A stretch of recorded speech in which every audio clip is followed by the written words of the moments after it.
Bom dia e bem-vindas à Manhã Mulher, hoje especial para as mamães. Vamos começar falando sobre as crenças limitantes que desenvolvemos lá na infância. Agora vamos falar sobre as crenças na vida dos nossos filhos. Vocês já viram pessoas sem estudo ou sem formação acadêmica chegar ao topo e alcançar o sucesso? E pessoas com currículo conceituado, desempregadas ou atuando fora da sua área de formação? O que impede alguém tão qualificado de alcançar o sucesso profissional? Vou trazer outra reflexão para vocês. Por que algumas pessoas bonitas, legais, estáveis financeiramente, não conseguem construir um relacionamento amoroso duradouro e saudável? O que bloqueia as pessoas de alcançarem o sucesso profissional ou a realização pessoal? Existem várias causas que afetam o nosso estado emocional e nossas ações. E hoje vamos abordar uma delas, as crenças limitantes. É um assunto extremamente importante porque elas têm o poder de limitar as atitudes responsáveis pelo nosso sucesso. Quero que você pare por um minuto e pense em alguma coisa que você deixou de fazer porque se sentiu incapaz, insuficiente, ou por se sentir feia, gorda. Pode ser deixar de ir a um evento, ou conseguir desenvolver um projeto. Pense um pouquinho. Lembrou? É bem provável que o assunto que vamos abordar hoje tenha influência no fracasso do seu comportamento. Crenças limitantes é um tema importante, principalmente para pais. Eles são os principais responsáveis pela formação de crenças limitantes em seus filhos.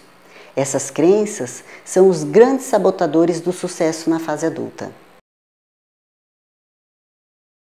Crença é tudo que uma pessoa acredita que é verdade, mas na realidade não é uma verdade absoluta. Por exemplo, décadas atrás, muitas pessoas tinham a crença que se comessem manga com leite, iriam passar mal. Hoje, essa crença caiu por terra.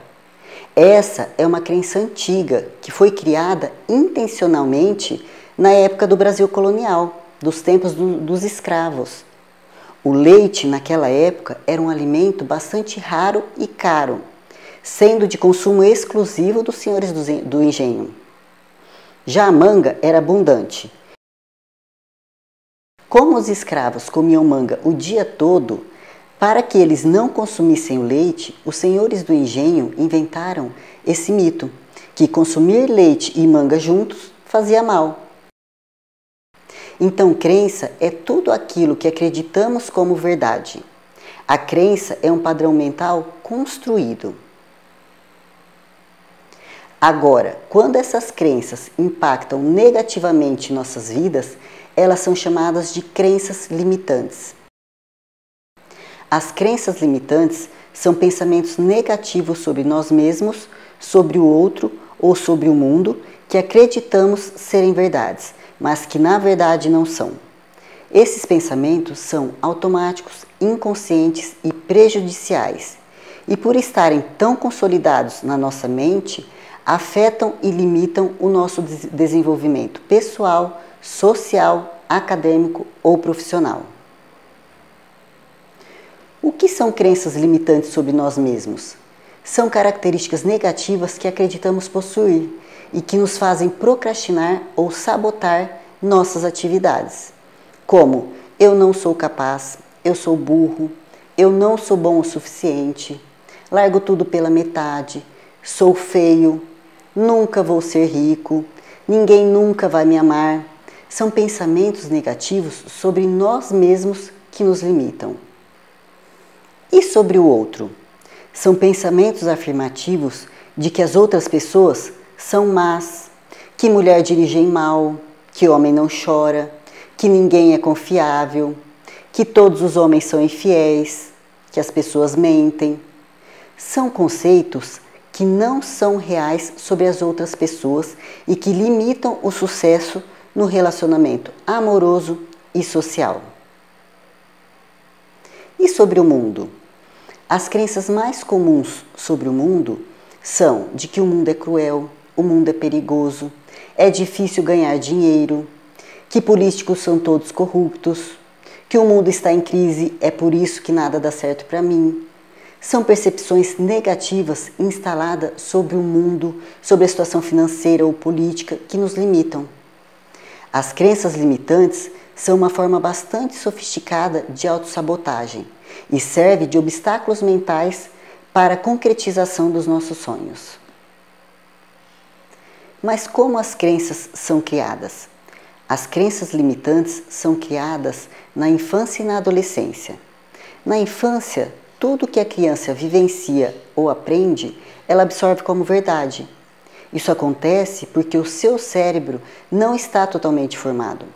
O córtex pré-frontal, que é a área responsável pelo raciocínio mais complexo e pela capacidade de analisar e questionar, ainda não está formado.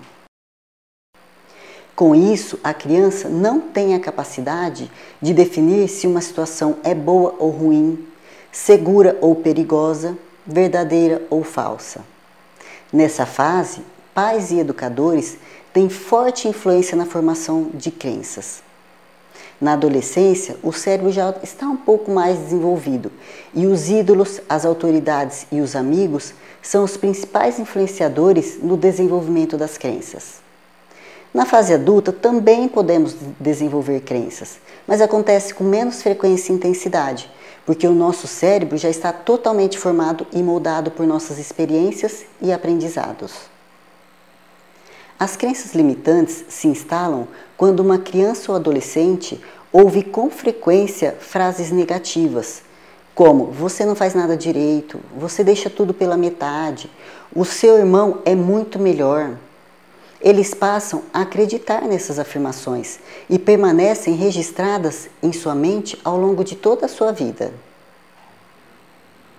Imagina você, durante a sua infância, ouvir várias vezes dos seus pais, que são as pessoas mais importantes para você, que o seu irmão é melhor do que você, ou que o seu primo é melhor do que você.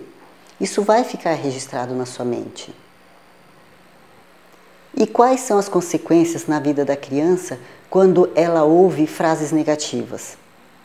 Elas absorvem como verdade e passam a desenvolver sentimentos negativos e atitudes que limitam o seu desenvolvimento pessoal, acadêmico e social.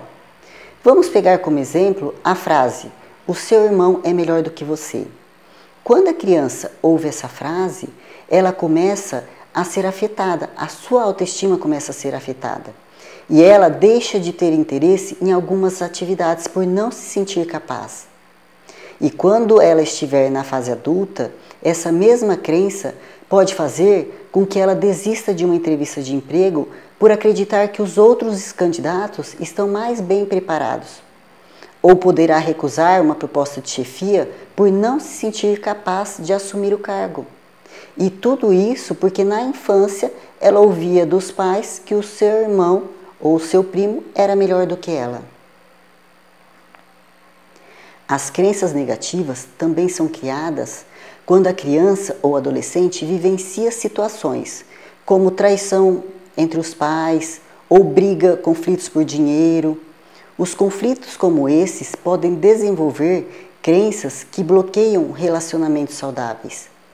As brigas constantes entre os pais podem fazer o filho acreditar que o casamento traz infelicidade.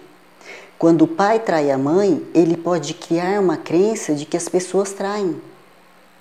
Lembra da pergunta que eu fiz no começo? O que leva algumas pessoas bonitas, legais, estáveis financeiramente, não conseguirem construir um relacionamento amoroso duradouro e saudável? É por causa dos conflitos vivenciados. Ele passa a ter dificuldade de construir um relacionamento por falta de confiança, por achar que vai ser infeliz ou traído. Existem vários tipos de crenças. As hereditárias, que vêm do sistema familiar, elas são as que mais impactam o desempenho das crianças e adolescentes, por causa dos vínculos afetivos e do grau de admiração e confiança que os filhos sentem pelos pais. Algumas famílias vão repassando suas crenças limitantes de geração em geração, dizendo frases do tipo: o mundo é perigoso, dinheiro não dá em árvore, é preciso ralar muito para conseguir, homem não pode chorar, que tudo na vida é difícil e assim por diante. Tenho certeza que você lembrou de alguma crença que sua família te ensinou. Sem a intenção, os pais também podem criar novas crenças limitantes no filho, através de críticas, frases que destroem o emocional do seu filho. Outro tipo de crença é a social, aquelas que são influenciadas pelo nosso meio social, como amigos, educadores, mídias e ídolos. Essas crenças podem exercer uma grande influência na vida das crianças e dos adolescentes, pregando padrões de beleza, estilo e competências muitas vezes difíceis de alcançar. Isso pode levar à formação de crenças de incapacidade e de inferioridade. Existem algumas crenças sociais muito comuns, como só as pessoas ricas são felizes, só as pessoas magras têm saúde, e se não entrar na faculdade, você não vai conseguir nada. Essas crenças podem comprometer várias áreas da vida, incluindo a saúde mental, autoestima e oportunidades de sucesso. E a última são as crenças pessoais. As crenças pessoais são formadas quando uma pessoa vivencia uma situação e a define como um padrão. Por exemplo, alguém que é demitido do emprego ou não passa no vestibular pode desenvolver a crença de incapacidade. Da mesma forma, após o fim de um relacionamento, fica muito fácil acreditar que ninguém mais vai gostar dela novamente. Essas crenças pessoais podem ter um impacto significativo na autoestima e nas expectativas futuras da pessoa. Tem como desinstalar as crenças limitantes? Sim, é possível desinstalar as crenças limitantes. O primeiro passo é identificar quais são essas crenças e em quais áreas da sua vida elas estão causando limitações. Em seguida, é importante realizar um processo de ressignificação, compreendendo como essas crenças foram instaladas e por que foram criadas, e trazer a consciência que elas foram inseridas e não desenvolvidas por você. E por fim, é essencial cultivar novos hábitos mentais, desconstruindo pensamentos negativos e praticando pensamentos e comportamentos positivos e construtivos. Como evitar a formação de crenças limitantes nos filhos? Agora que vocês, pais, aprenderam que suas palavras têm o poder de limitar o futuro brilhante do seu filho, vou compartilhar uma dica valiosa. Suas palavras também têm o poder de capacitar e incentivar seus filhos a desenvolverem competências que os levarão ao sucesso e à realização pessoal. Existem as crenças fortalecedoras, expressas por frases positivas ditas pelos pais, como você é capaz, você conseguiu, parabéns, você é muito importante para mim, eu acredito em você. Essas frases criam pensamentos que potencializam a autoestima, fortalecem a autoaceitação, a autoconfiança e o autorrespeito, estimulando o seu filho a enxergar oportunidades em meio aos desafios, acreditar em seu potencial e agir de forma construtiva. Quer isso para o seu filho? Seja exemplo de otimismo, resiliência, perseverança, mantenha relacionamentos harmoniosos e saudáveis para que ele acredite que é possível amar e ser amado, ser feliz nos relacionamentos e que conquistar o que deseja é possível. E eu vou precisar ir para um rápido intervalo comercial, mas na volta vamos falar sobre o auxílio nas tarefas escolares. Eu já volto, não sai daí. Olá pessoal, hoje vamos falar sobre cabelo. Você sabia que os cabelos quimicamente tratados precisam de um cuidado diferenciado para mantê-los saudáveis? Quando a gente expõe o cabelo a um processo de coloração ou descoloração, é necessário fazer uma reposição de nutrientes para equilibrar o pH do cabelo. O Recovery Reversor Químico da Doce Rosa Profissional contém extrato de caviar, óleo de macadâmia e manteiga de murumuru, proporcionando o rejuvenescimento dos cabelos, devolvendo brilho e elasticidade que foram perdidos durante o processo químico. Ele vai recuperar os danos e balancear o pH dos cabelos, neutralizando todos os processos químicos. Pode ser utilizado logo após os processos químicos para neutralização e também como máscara de tratamento mesmo. Lembrando que é muito importante neutralizar os processos químicos dos fios para encerrar a ação da química e não danificar os fios a longo prazo. Então, sempre que fizer qualquer química no cabelo, utilize o Recovery Reversor Químico da Dolce Rosa.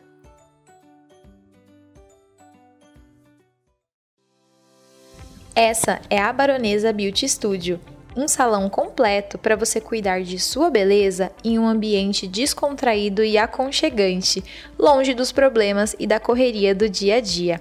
Estamos próximos ao centro de Valinhos, na Rua Americana 892.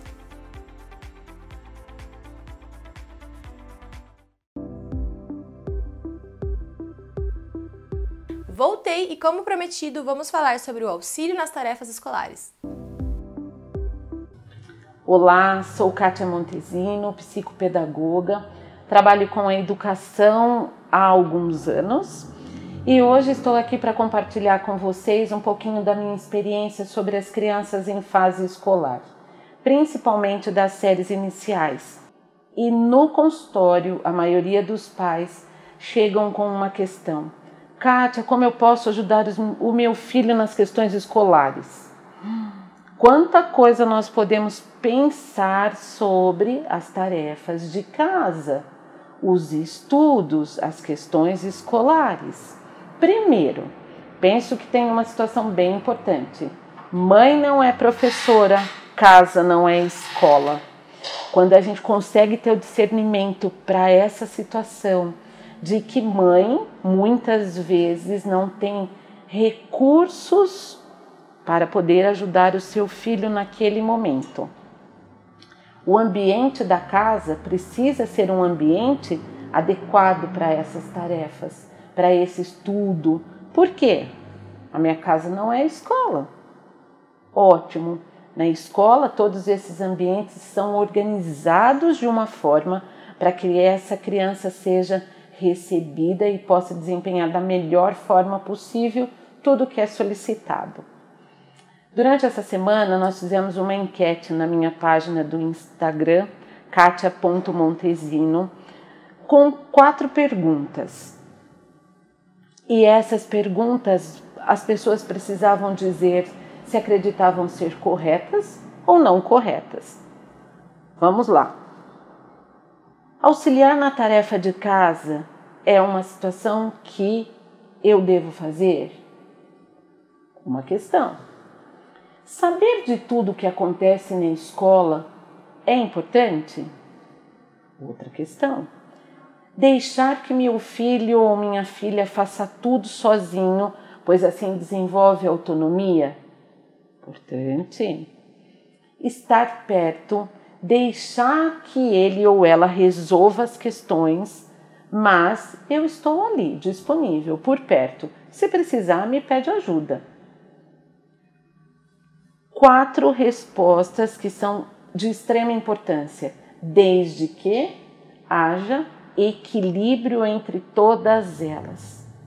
Vamos pensar comigo.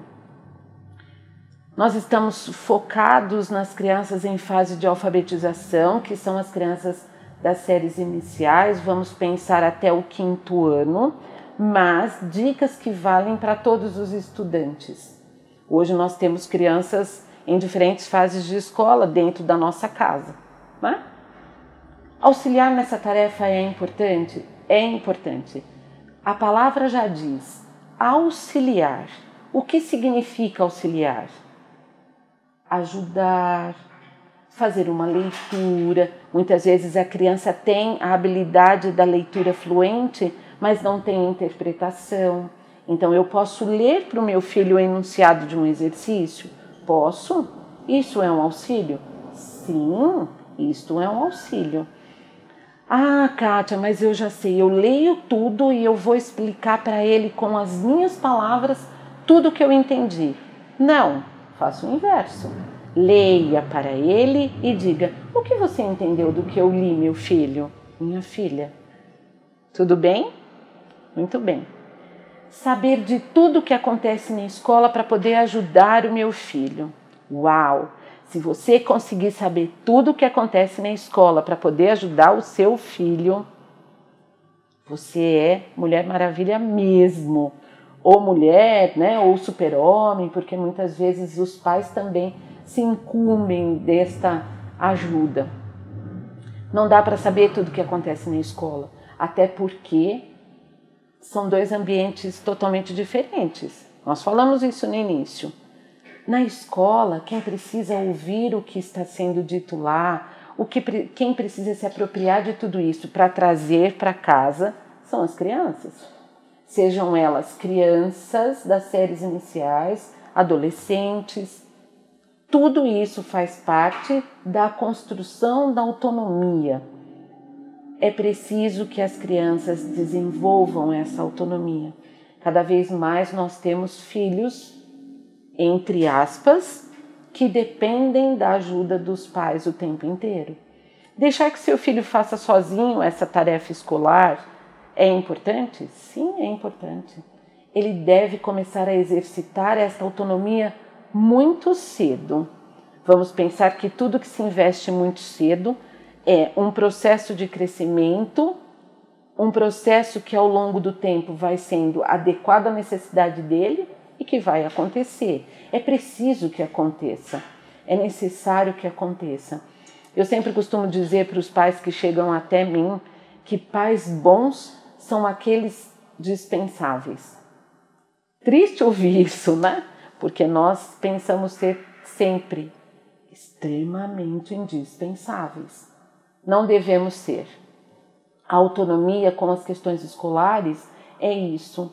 Quanto mais conhecimento eu tenho, quanto mais desenvolvimento na área cognitiva, na área intelectual, na área emocional, me torno autônomo para criar os meus recursos de fazer tarefa, estudar.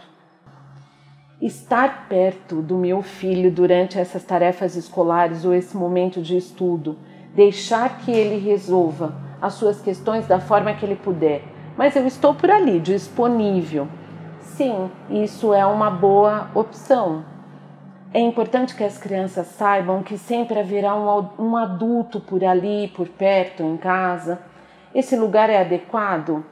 Penso que sim. O seu filho tem um lugar adequado para estudar? Tem um lugar reservado onde ele pode se concentrar, onde ele pode estar envolvido com essas tarefas e esse estudo? Não, não tem. A nossa casa, infelizmente ou felizmente, não possui esse espaço. Ótimo, ele pode fazer na sala de jantar, ele pode fazer na cozinha, você pode estar por perto, mas envolvido em outras atividades. Você pode fazer coisas e dizer para ele: eu estou aqui, se você precisar de mim, me chame.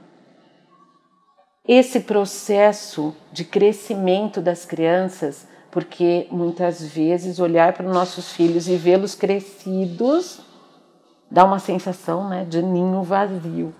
Mas é isso, as crianças crescem.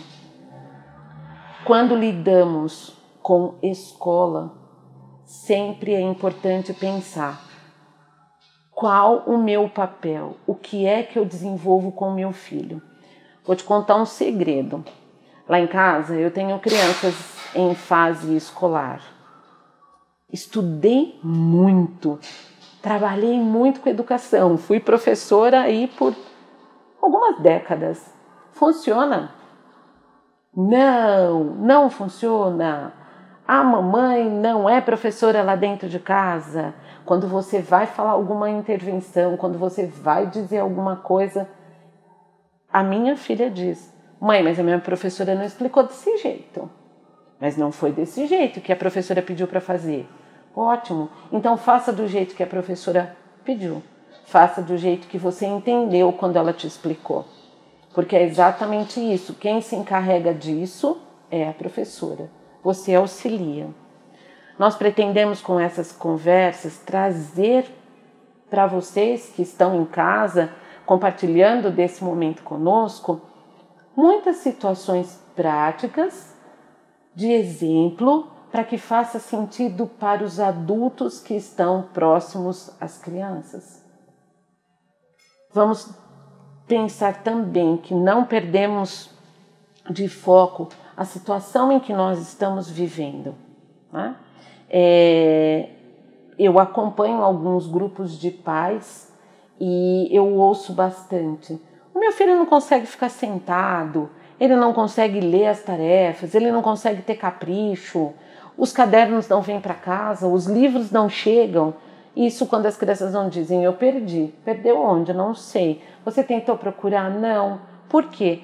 Porque ninguém sabia onde estava, mas você perguntou? Não, não perguntei. Então fica difícil encontrar. Isso também traz para a dinâmica das crianças uma situação totalmente instável. Nós estamos vivendo situações extremamente instáveis, né? Pense o que é que você precisa se importar com o seu filho agora. Como é que eu posso ajudar o meu filho agora? Ter sempre por perto, depois das tarefas, um jogo, uma leitura, uma conversa. Sabe aquela conversa que depois que organiza tudo, dá para deitar no tapete com as pernas para cima, dá para deitar no sofá, na cama, estar perto, de mãos dadas? Diga sempre a ele, parabéns pelo seu esforço, como você conseguiu fazer as suas coisas do melhor jeito possível. E sempre também diga, que bom, eu fiquei por perto, cada vez mais você está conseguindo resolver as suas coisas sozinho. Olha que capricho, parabéns pelo seu esforço por ter feito uma tarefa tão bem feita. A sua professora vai ficar feliz com o que você está levando para a escola. Vamos pensar nessa criança em 3 pilares.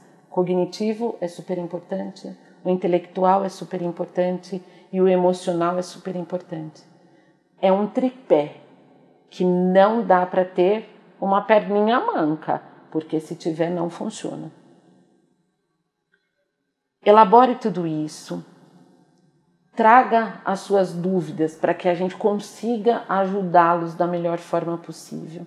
E sempre pensando que essas crianças precisam estar cada vez mais autônomas, com sentimento, com pensamento, com atitudes.